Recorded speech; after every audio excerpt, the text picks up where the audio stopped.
देश के 500 चंगर रेलवे स्टेशनों पर 41,000 विकास कार्यों का देश के पीएम नरेंद्र मोदी ने वर्चुअली शिलान्यास किया।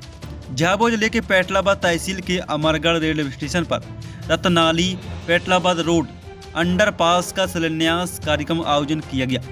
अमरगढ़ के इस आयोजन में सांसद गुमान सिंह डामोर मुख्य अतिथि के रूप में उपस्थित होकर क्षेत्र के विकास कार्यों में नए आयाम जोड़ने के लिए पीएम का आभार माना।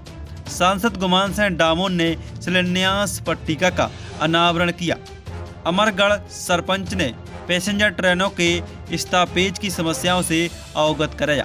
इस देश के यशस्वी प्रधानमंत्री परम आदरणीय नरेंद्र मोदी जी द्वारा भारत के रेलवे का बहुत तेज़ी से विकास कर रहे हैं। चाहे वो गुड्स ट्रेन हो, पैसेंजर ट्रेन हो, हमारे लोगों को आने जाने की बात हो, रेलवे ओवरब्रिज हो, रेलवे अंडरपास हो, सब मामले में बहुत तेज़ी से काम हो रहा है। आज मुझे ये कहते हुए खुशी है कि करीब 554 हमारे ऐसे रेलवे ब्रिजेस का आज भूमि पूजन हुआ है या लोकार्पण हुआ है। माननीय प्रधानमंत्री जी द्वारा हर व्यक्ति की समस्या का समाधान दिया जा रहा है। सर, बामनिया रेलवे स्टेशन के लिए काफ़ी मांग है, राजस्थान के लिए कुछ ट्रेनें रुके सर। नहीं, हमने जो बामनिया रेलवे स्टेशन की जो राजस्थान की ट्रेन है उसकी चिट्ठी मैंने माननीय रेलवे मंत्री जी को दी है और आने वाले समय में अपन रुकवाएंगे वहाँ पे।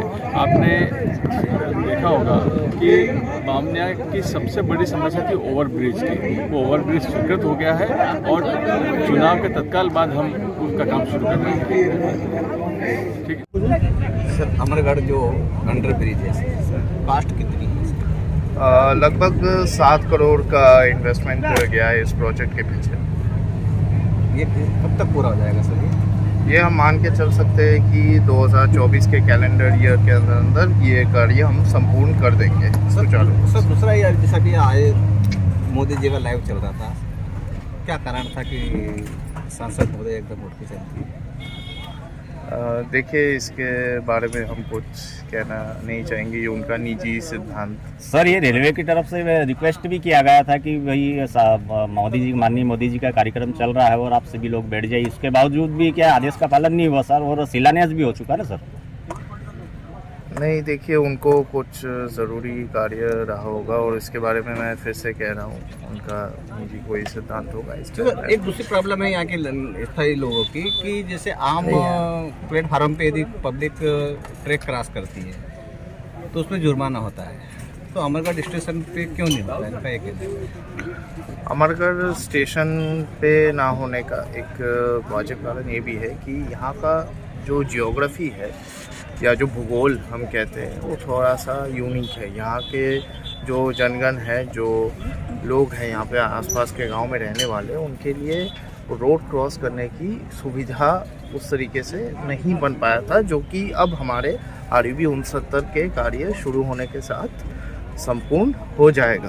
Bamania railway station, Bamnia overbridge के लिए सर क्या लंबा समय हो गया, अभी तक मांगे पूरी नहीं हुई सर? इसके ऊपर प्रशासन सुचारू रूप से विचार कर रहे हैं। पत्र और आवेदन रेलवे प्रशासन के अलग अलग माध्यम से अलग अलग विभागों में विचार किया जा रहा है। पैदल पुल के लिए भी मांग की गई थी सर? ये सभी प्रस्तावों के ऊपर काम चल रहा है। सर, दूसरा यहाँ के लोकल निवासी अमरगढ़ बता रहे थे कि जो देहरादून का जो स्टॉपेज था, है ना, तो वो उसमें टाइम के संशोधन की या ऐसे कुछ बात कर रहे थे रुकने की, इसके लिए कुछ करेंगे क्या आप? इसका आवेदन पत्र हमें या हमारे प्रशासन के विभागों को अगर मिल जाएगा तो इसके ऊपर विचार करके देखा नहीं, इन्होंने बोला हमने तो सांसद महोदय को भी दिया है, रेलवे विभाग को भी दिया है, अभी तक कोई कार्रवाई नहीं हुई। उनको देहरादून का जो टाइम था उस टाइम में संशोधन वगैरह करने की बात कर रहे थे। इसको देखते हैं, इसको देखा। सर, आपका नाम और पद? जॉयदीप मोइत्रो, मंडल परिचालन प्रबंधक, रतलाम मंडल। Thank you. अंडर ब्रिज के का शिलान्यास करा प्रधानमंत्री जी का ये कार्यक्रम था, और क्या तुम्हारी डिमांड है? देखो, सबसे पहले तो मैं आपके चैनल के माध्यम से आपको सभी को आप वाकई पात्र हो धन्यवाद के, क्योंकि लगातार ये आपने मुद्दा उठाया तो आज कहीं ना कहीं जाके अमरगढ़ को बड़ी सौगात मिली है और हमें भी बड़ा गर्व है आपके ऊपर कि आपने हमारे गांव की इतनी अच्छे से खबर चलाई। और रही बात हमारे यहाँ जो पैदल पुल नहीं है उसकी भी लगातार मांगे, आज सांसद महोदय को भी आवेदन दिया हमने। और दूसरा हमारा ये है कि देहरादून डाउन और अप दोनों तरफ से खड़ा होना चाहिए, और जो ट्रेन मेमू जो कोटा से आ रही है उसका समय कुछ परिवर्तन करके उसको जो रतलाम 1:15 से पहले चलती थी, कोरोना काल के पहले, वो जो करीबन अमरगढ़ में 3:10 पे आती थी, तो उस ट्रेन को पुनः उसी समय में लागू किया जाए, क्योंकि ये क्षेत्र ट्राइबल क्षेत्र है। इस ट्राइबल क्षेत्र के लोग कहीं कोटा कहीं मजदूरी करने दूर जाते हैं, तो उनका समय आने में ठीक रहता है।